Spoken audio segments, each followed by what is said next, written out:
कल कल दिन भर स्टेट पार्लियामेंट्री बोर्ड की बैठक संपन्न हुई। आप देख रहे हो कि 15 तारीख से लगातार पीसीसी में प्लानिंग, मीटिंग और बहुत सारे हलचल के साथ बहुत सारे फैसले हो रहे हैं, ये आपने देखा है।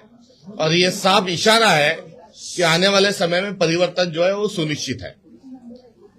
आज जो जीत के आए हुए नगराध्यक्ष जो थे उनका यहाँ पर सत्कार किया और साथ में ही जनता को भी इस चुनाव में उन्होंने हमें अपोजिशन का जो मैंडेट दिया है उसको लेकर हम हमारी जिम्मेदारी का निर्वाह करेंगे।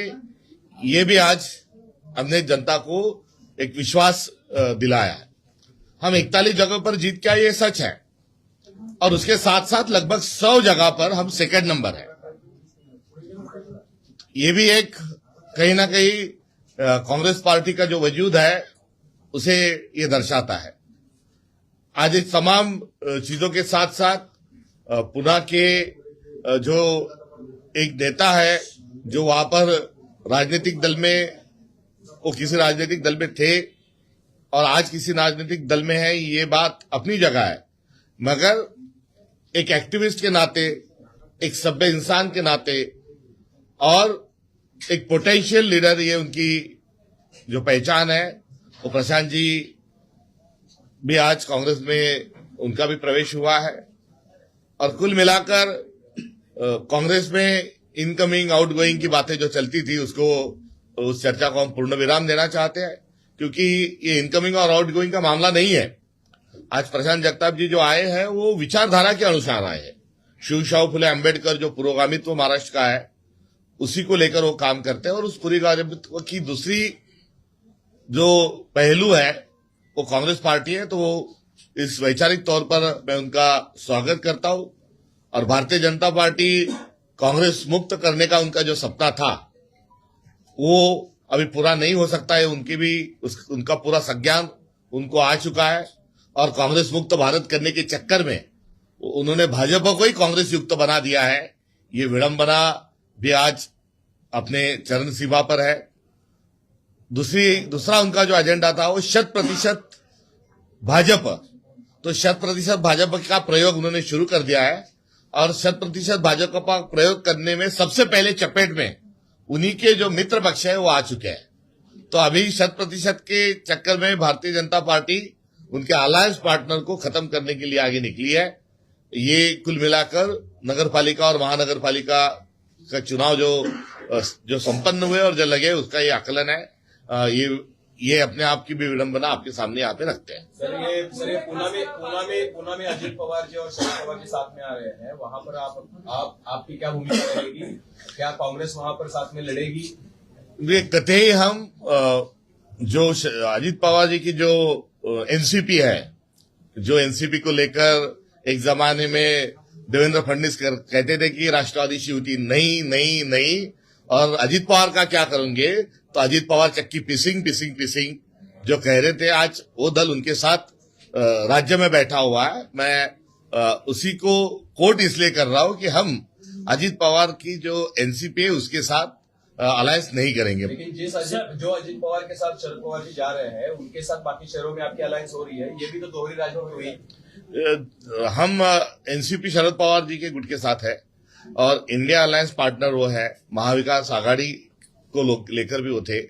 और हमारा जो आज की हमारी जो राजनीतिक जो हमारा जो स्टैंड है वो दो तरीके का है। एक लोकल लेवल पर हमने हमारे अलायंस को करने की उनको हमने छूट दे के रखी, उनके अधिकार दे के रखे हैं, और उसके साथ साथ किस के साथ नहीं जाना है ये भी हमने उनको बताया है। तो जहां पर वो अजित पवार जी के साथ उनका दल है, हम उनके साथ वहां नहीं लड़ेंगे। तो आपका इसका मतलब है कि अजित पवार जी के साथ एनसीपी शरद पवार 100% कॉम्प्रोमाइज कर रहे हैं, आप 50% कॉम्प्रोमाइज पे आ रहे हैं? मैंने वो जा रहे हैं कि नहीं जा रहे हैं ये इसकी जानकारी नहीं, जरूर ये खबरें चल रही है और उनको लेकर इसी प्रकार का कोई भी टॉक हमारा उनके साथ नहीं हुआ।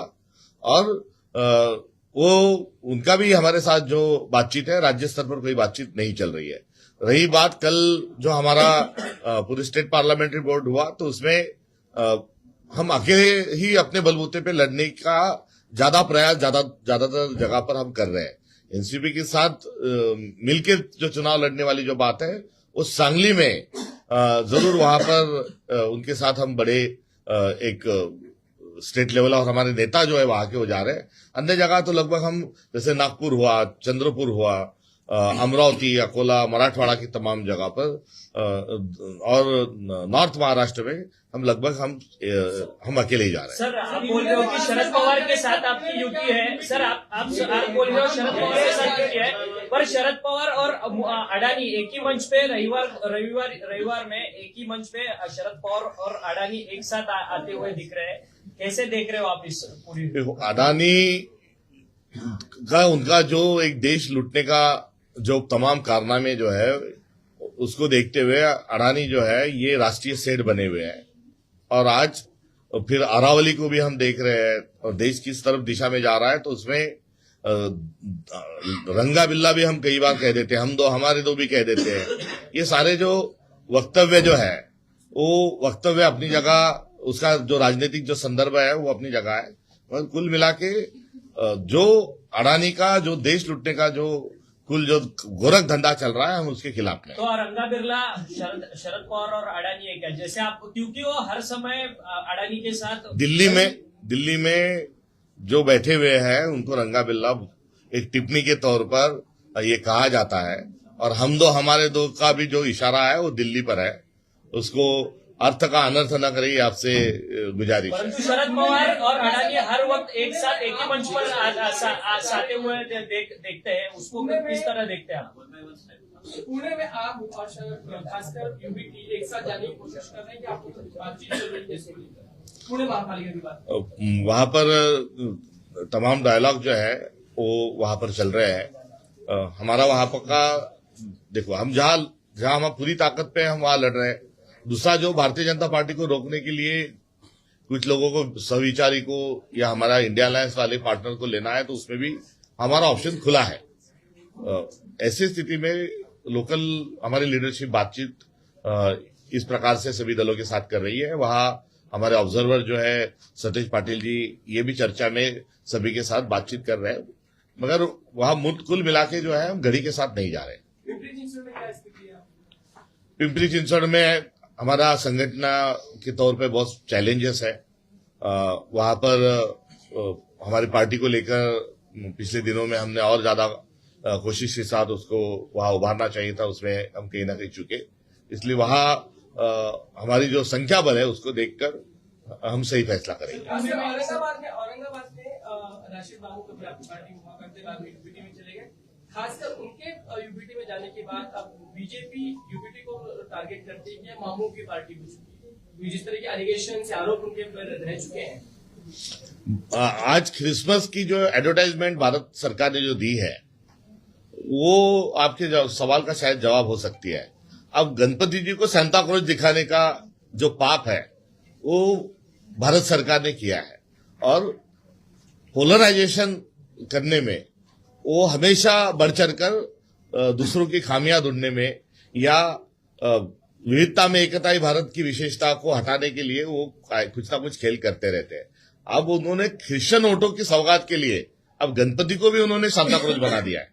मगर यदि अन्य दल होता और अन्य दल इस प्रकार से यदि कुछ करने का काम करता, चेष्टा करता, तो वो कांग्रेस वो सीधा उसमें हिंदू मुसलमान लाते। तो हर चीज में पोलराइजेशन में भारतीय जनता पार्टी की नीति है, और उसको हर चीज में, पानी में, चाय में, हवा में, त्योहारों में, किसी की पार्टी ज्वाइन करने में, किसी को पार्टी छोड़ने में, वो सब में उनको एक ही लगता है, क्योंकि उन्होंने उसी प्रकार का चश्मा पहन के रखा है। सर की जो बात करेगा वही मुंबई पे राज करेगा, नीतीश ने ट्वीट करके मुंबई तरफ को उनकी तो खास तौर पर उनका पूरा काम करते हैं, क्योंकि बकवास करने के लिए ही उनको मंत्रिमंडल में ले लिया। सर, कांग्रेस जो है वो अडानी के खिलाफ मोर्चा निकालते हुए दिख रही है, पर आपके सहयोगी दल के नेता जो है वो लड़ाई ये कमजोर कर रहे हैं क्या? क्योंकि बार-बार शरद पवार और अडानी एक ही मंच पे दिखाई देते हैं।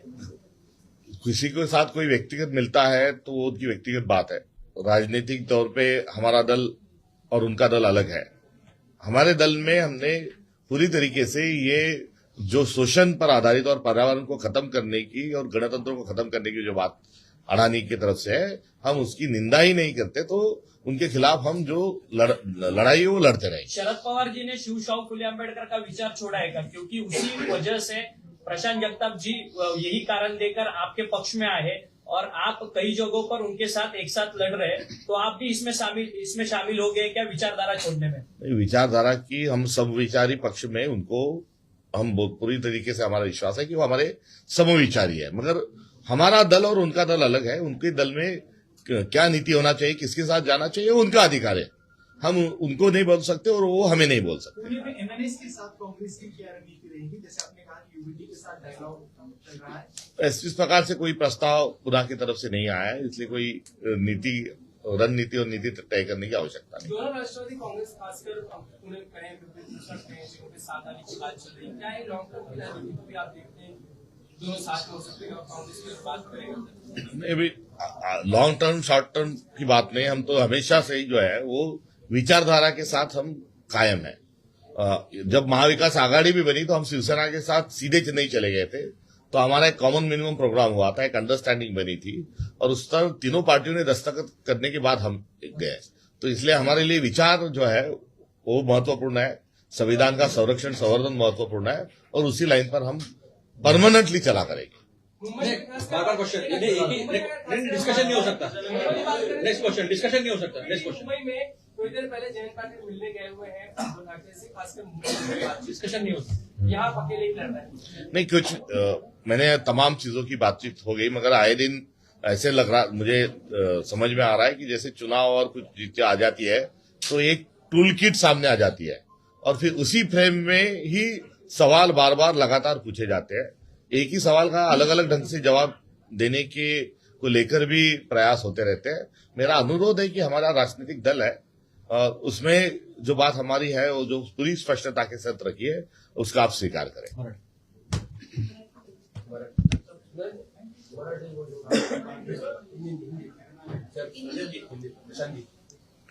नमस्कार. आज या ठिकाणी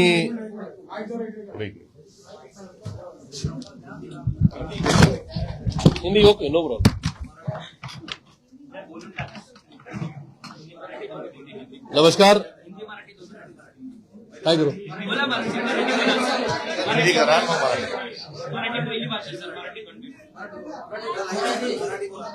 नमस्कार.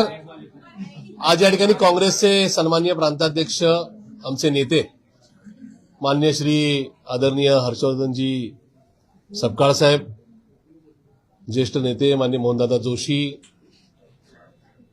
काँग्रेसचे प्रवक्ते माझे मित्र माननीय अतुलजी लोंढे साहेब, त्याचबरोबर माझे दुसरे मित्र आणि प्रवक्ते सन्माननीय भाऊसाहेबजी आजबे, सर्व सन्माननीय उपस्थित पत्रकार मित्रांनो, सर्वप्रथम मी काँग्रेस पक्षाचे राष्ट्रीय नेते, देशाचे विरोधी पक्ष नेते सन्माननीय राहुलजी गांधी साहेब, सन्माननीय आमच्या नेत्या सोनियाजी गांधी मॅडम, या देशाचे काँग्रेस पक्षाचे अध्यक्ष तथा राज्यसभेचे विरोधी पक्ष नेते सन्माननीय मल्लिकार्जुन खरगे साहेब, त्याचबरोबर लोकप्रिय नेत्या खासदार प्रियांकाजी गांधी मॅडम यांचे मनस्वी आभार मानतो. त्याचबरोबर या राज्याचे लोकप्रिय प्रांताध्यक्ष सन्माननीय हर्षवर्धनजी सपकाळ साहेब, पुणे विभागाचे काँग्रेस पक्षाचे संपर्क प्रमुख सन्माननीय सतेज उर्फ बंटी पाटील साहेबांसह काँग्रेस पक्षाचे विधिमंडळाचे नेते माननीय विजयजी वडेट्टीवार साहेब, एआयसीसीचे जनरल सेक्रेटरी सन्माननीय डीएम संदीपजी यांचं मनापासून आभार मानतो की त्यांनी मला या काँग्रेस पक्षामध्ये प्रवेश दिला. त्याचबरोबर पुणे शहर काँग्रेसचे सन्माननीय सर्व नेते, काँग्रेसचे पक्षाचे नेते, पदाधिकारी, कार्यकर्ते, खास करून शहर काँग्रेसचे अध्यक्ष माननीय अरविंदजी शिंदे साहेब, सन्माननीय मोहनदादा जोशी, माननीय रमेशदादा बागवे, माननीय माजी आमदार उल्हासदादा पवार, माजी आमदार माननीय दीप्तीताई चौधरी, अभयजी छाजेड साहेब, संजयजी बालगुडे, सर्व सन्माननीयांचे मनस्वी आभार मानतो की त्यांनी कालच्या इथल्या पार्लमेंटरी बोर्डच्या बैठकीमध्ये माझ्या प्रवेशाला या ठिकाणी हिरवा कंदील दिला, त्यांचे सुद्धा मनापासून आभार. आज मी या सर्व नेत्यांच्या उपस्थितीमध्ये, सर्व नेत्यांच्या मार्गदर्शनाखाली काँग्रेस पक्षामध्ये प्रवेश करतोय. आजपासून मी काँग्रेसवासी झालेला आहे. मी माझ्या जन्माच्या या आयुष्याच्या शेवटच्या क्षणापर्यंत काँग्रेसमध्ये राहील, अशा प्रकारच्या या ठिकाणी प्रामाणिकपणे काँग्रेस जनांना आणि महाराष्ट्रातल्या तमाम जनतेला या ठिकाणी शब्द देतो. वयाच्या 21व्या वर्षी राष्ट्रवादी काँग्रेस पार्टीमध्ये सहभागी झालो. 26 वर्ष 6 महिने 14 दिवस त्या पक्षात राहिलो. त्यामुळे माझी आपल्याला हात जोडून नम्रतेची विनंती राहील की मी तो पक्ष का सोडला, पक्षाच्या विचारधारा, त्या पक्षाचा उद्याचा काय आघाडीच्या संदर्भातला निर्णय, या संदर्भामध्ये मला कुठल्या प्रकारचे चुकीचे प्रश्न विचारू नये. कारण की मी भारतीय संस्कृती, मराठी संस्कृती जपणारा जाणणारा एक कार्यकर्ता आहे. त्या पक्षाने सुद्धा मला वेगवेगळी संधी दिली. पण आज या ठिकाणी मी ज्या हडपसर मतदारसंघातून निवडणूक लढलो, ज्या 1,28,000 मतदारांनी मला मतदान केलं, मी त्या मतदारांचा, माझ्यासाठी लढलेल्या सहकारी कार्यकर्त्यांचा, पदाधिकाऱ्यांचा एकूण आणि माझ्याही अंतर्मनाचा आवाज ओळखून या ठिकाणी काँग्रेस पक्षामध्ये सहभागी होण्याचा निर्णय घेतला.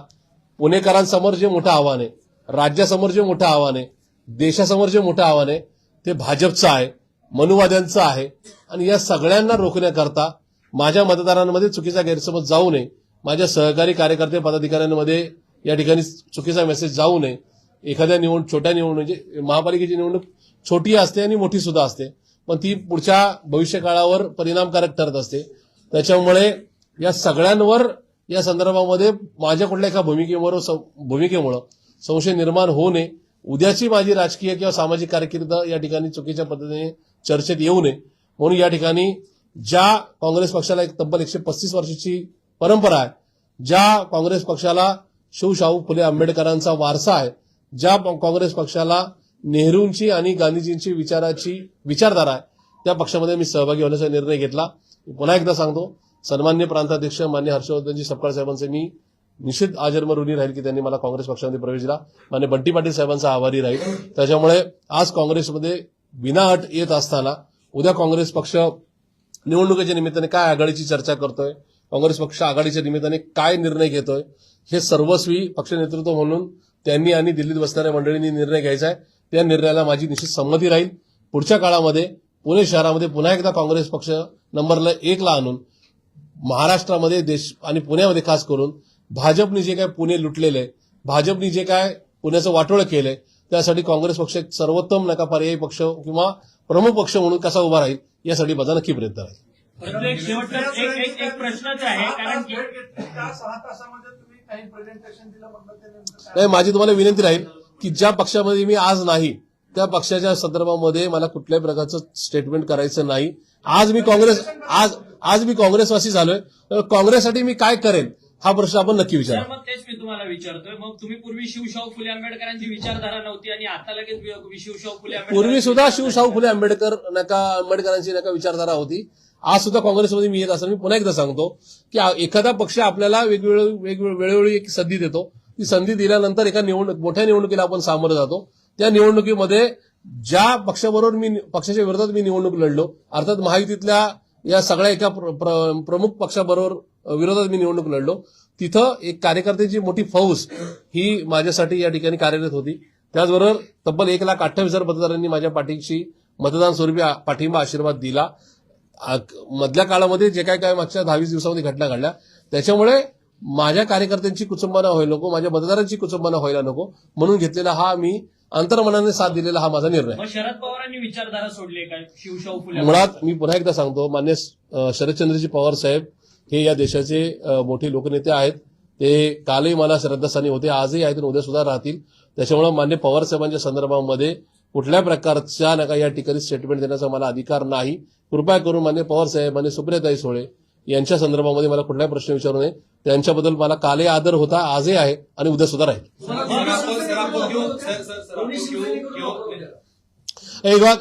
मागच्या 2-3 दिवसामध्ये या राज्यातल्या जवळजवळ सर्वच राजकीय पक्षांनी मला या संदर्भामध्ये आपल्याकडे येण्याचं आवाहन केलं किंवा तशा प्रकारचं निमंत्रण दिलं.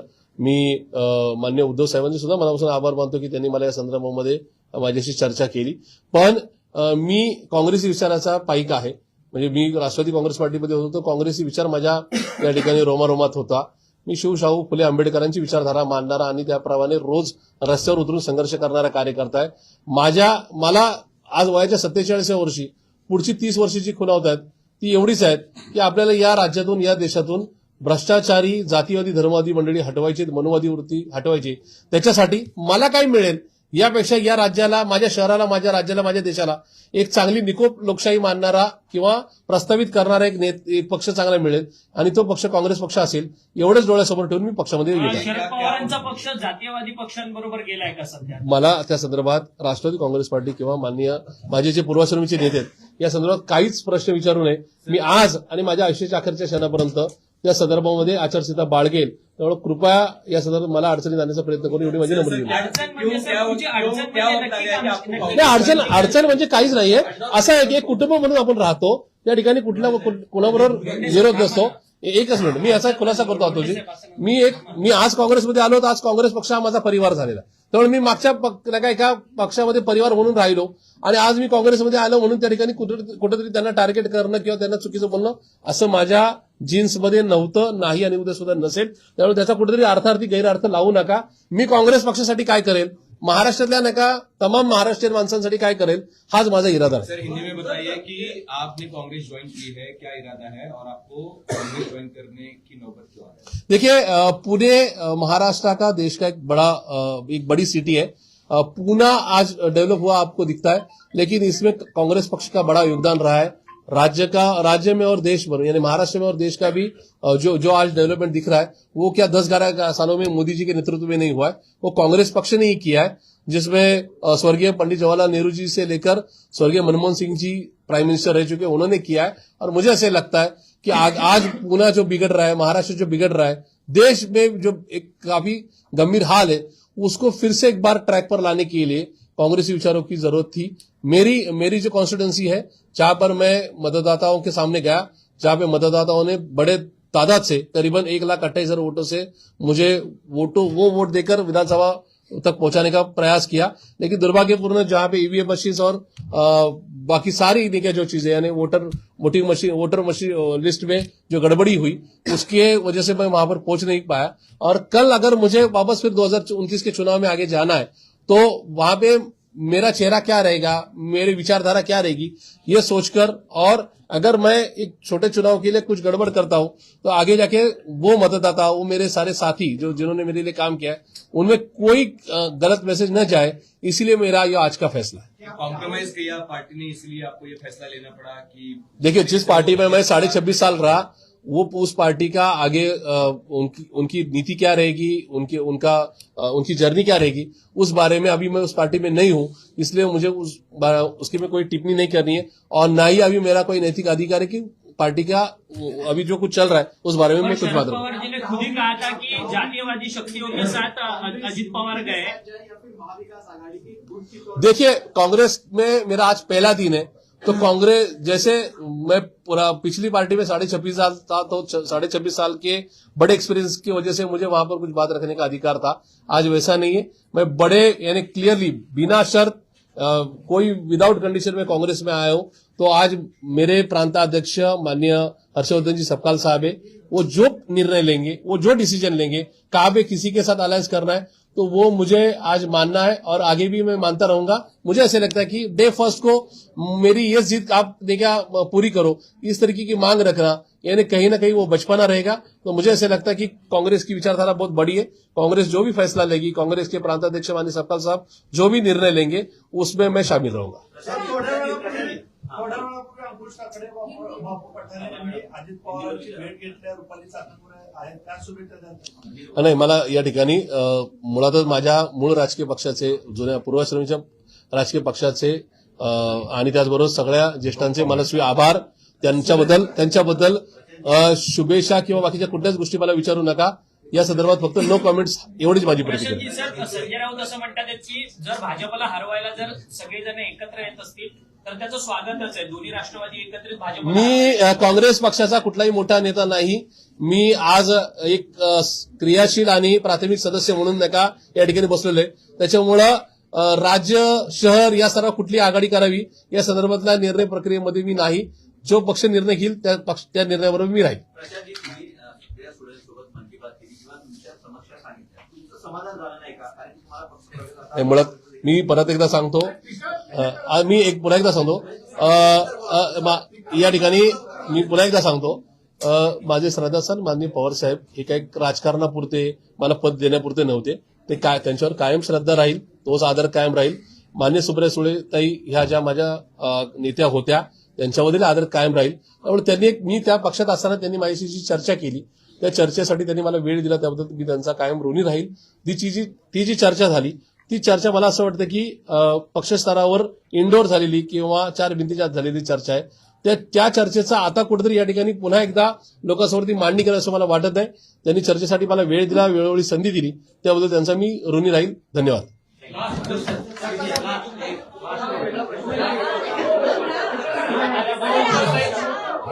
पार्टी से ऑफर थे, आपने कांग्रेस को ही क्यों चुना? क्या कोई पर्टिकुलर रीजन था? क्या कोई बातचीत हुई, कोई मीटिंग हुई कांग्रेस को ही? क्योंकि आपके पास शिवसेना यूबीटी का भी ऑफर था, कांग्रेस को चुनने की कुछ? देखिए, पिछले 2-3 साल में जो घटनाएं हुई जिसमें नेपाल में ज़ेंजी आंदोलन आपने देखा, बांग्लादेश देखा, उसके साथ आपने म्यांमार देखा, श्रीलंका देखा, और अभी तो ये सारा जो जलजला है वो अभी तो यूरोप में भी पहुंच चुका है. तो मुझे ऐसे लगता है कि कहीं ना कहीं जो लोग उस देश में सत्ता में थे, जो जातिवादी धर्मवादी भूमिका ले रहे थे और कहीं ना कहीं करप्शन बढ़ रहा था, उसके खिलाफ ये सारे यंगस्टर है. और अगर यूनिवर्सल विचार किया जाए तो उसमें आज भारत देश की जो आबादी है उसमें 67% यंगस्टर है, यूथ है. और ये यूथ आज इस सरकार के खिलाफ है. गए 135 सालों में कांग्रेस ने इस देश को संभाला है. जब इस देश में कोई नहीं क्या गलत राजनीति की वजह से बिगाड़ी हुई है या गड़बड़ी हुई है, उसमें नहीं क्या वो हमारा भारत देश फिर से एक बार ट्रैक पर लेकर आने का काम कांग्रेस पक्ष ने किया है. और इस सारे गंभीर हालात में कांग्रेस पक्ष आगे ये देश को वापस संभालेगा ऐसे मुझे लगता है, और इसलिए आज मैं कांग्रेस ज्वाइन कर रहा हूँ.